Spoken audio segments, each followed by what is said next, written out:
Good morning विद्यार्थी मित्रों। कक्षा 11 विषय भूगोल पाठ 7 भूमि स्वरूप।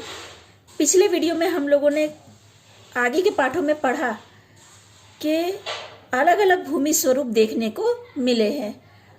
कहीं पे महाद्वीप है, कहीं पे महासागर, कहीं पे सागर। इस तरह अलग अलग भूमि स्वरूप हम लोग हर जगह देखते आए हैं। इस पाठ में हम धरातल पर महाद्वीप एवं महासागर पर स्थित पर्वत श्रेणी, मैदान, पठार, गद, खाड़ी, घाटी, जलप्रपात, हिमअश्मावली एवं रेती के टीले आदि विशेषता देखने वाले स्वरूप या भूमि आकारों का उद्भव एवं विकास तथा उसका हास्य प्राकृतिक शक्ति द्वारा होता रहा है।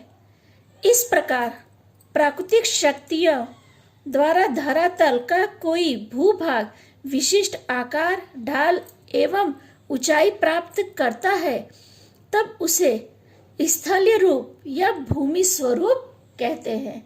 जैसा कि मैंने आपको बताया कि भूमि के अलग अलग स्वरूप हम देख चुके हैं। कहीं पे ऊंचा भाग है तो कहीं पे खाड़ी है, कहीं पे समुद्र है, कहीं पे सागर है, कहीं पे महासागर है, या कहीं पे ऊंचे ऊंचे पठार है या ऊंचे ऊंचे पर्वत है। इस तरह भूमि का अलग अलग स्वरूप हमने हर जगह देखा है। भूमि हर जगह एक जैसी नहीं है, यानी समतल भूमि हम हर जगह नहीं देख सकते हैं, या मैदान भाग हर जगह देखने को नहीं मिलता है। अलग अलग भूमि स्वरूप हर जगह पे देखने को मिलते हैं। भूमि स्वरूपों का उद्भव। पृथ्वी की आंतरिक गर्मी एवं दबाव में होने वाले परिवर्तन के कारण भूमि या भूगर्भ में मौजूद चट्टानों में संकुचन एवं प्रसरण की क्रिया होती है। इसके पश्चात चट्टानों में समायोजन होता है। मैंने आपको बताया था कि पृथ्वी के अंदर गर्मी मौजूद है, तो गर्मी की वजह से क्या है, जो अंदर चट्टानें हैं उनका संकुचन और प्रसरण होता है, यानी बटुरती हैं और फैलती हैं। तो इसकी वजह से क्या है, कई चट्टानें टूट जाती है और कई बार कुछ नया निर्मित होता है, या कई बार भूकंप आता है, या कई बार ज्वालामुखी का निर्माण होता है। इस समायोजन के कारण भूपृष्ठ में संचलन होता है, जिसके परिणाम स्वरूप पृथ्वी की सतह पर पर्वत श्रेणी, पठारों, मैदानों एवं घाटियों जैसे विशिष्ट स्वरूप का निर्माण होता है। इस क्रिया को भूसंचलन कहते हैं, यानी पृथ्वी के अंदर की जो गर्मी बाहर निकलने की कोशिश करती है, उनकी वजह से नई नई चीजों का निर्माण होता है, जिसमें पर्वत, पठार, मैदान, घाटी आता है।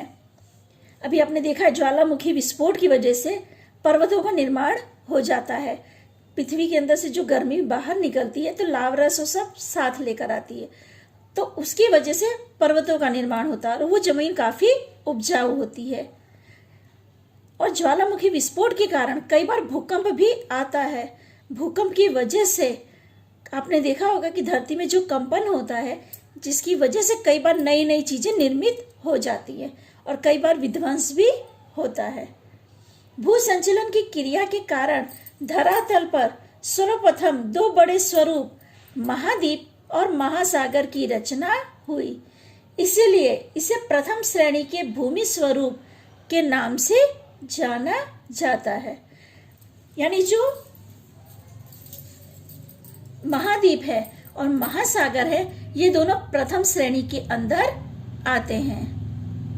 प्रथम श्रेणी के भूमि स्वरूप पर आंतरिक शक्तियों के प्रभाव से, यानी जो पृथ्वी के अंदर की गर्मी है उसकी वजह से पर्वत, पठार, मैदान, दरार घाटी जैसे द्वितीय श्रेणी के भूमि स्वरूप की रचना हुई।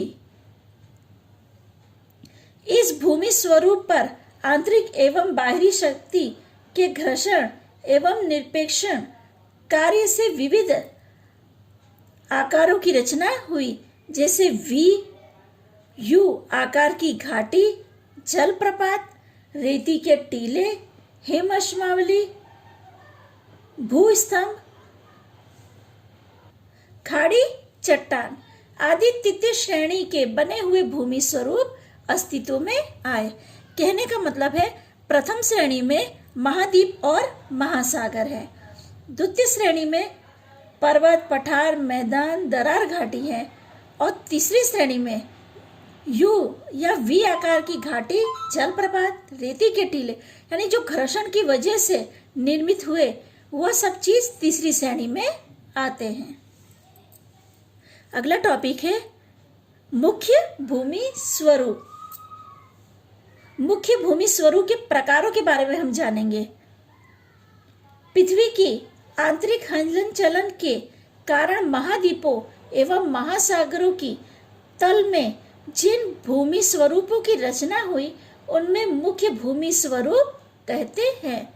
यानी महाद्वीप और महासागर मुख्य भूमि स्वरूप के रूप में जाने जाते हैं।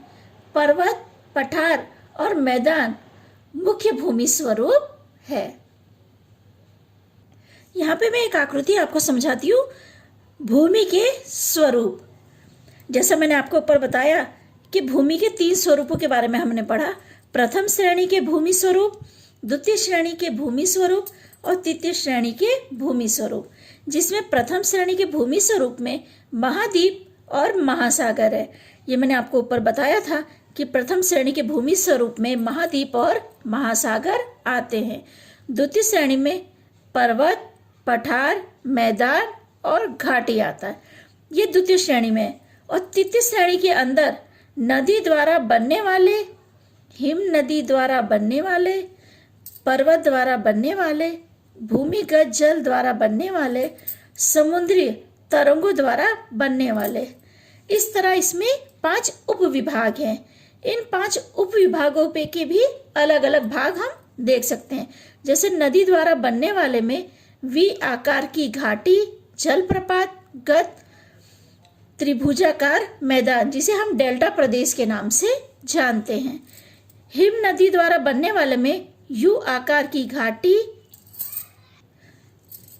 सर्क, हिमस्मावली और फियोड।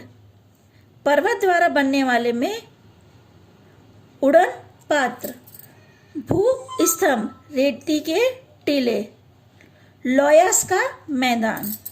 भूमिगत जल द्वारा बनने वाले डुबक क्षेत्र, छिद्र, यू वाला, अधोगामी तथा ऊर्ध्वगामी स्तंभ, गुफा स्तंभ। और हमारा आखिरी है समुद्री तरंगों द्वारा बनने वाले में समुद्री गुफा, खाड़ी, रेतपट, लंगूर, सरोवर। यानी जो भूमि स्वरूप के 3 भाग थे, प्रथम श्रेणी, द्वितीय श्रेणी और तृतीय श्रेणी, उनके जो उप विभाग थे उनके बारे में हमने पढ़ा और उनके भी जो विभाग हैं उनके बारे में मैंने आपको जानकारी दी। यहाँ पे मैं अपनी चर्चा रोक रही हूँ, आगे की चर्चा हम लोग अगले वीडियो में करेंगे।